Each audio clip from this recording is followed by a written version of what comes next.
And how do you feel about your new remodel overall?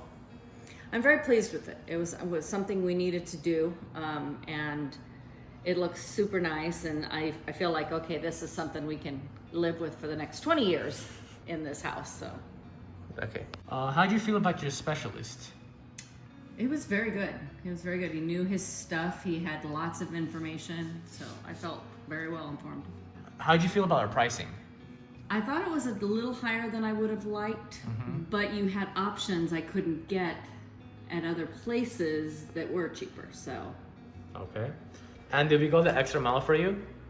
yes, we did have the initial problem with the wrong doors. They were really great. They kept them in there so we could use it while we were waiting for the new doors to come in. Once they come in, they got them installed right away. So it all went pretty smoothly. What are some compliments you received on your new remodel?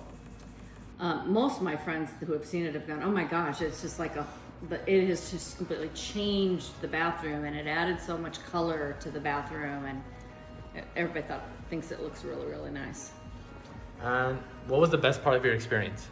Once it was finished, just looking at it like, oh my gosh, it's such a difference, and it was so nice looking. So yeah.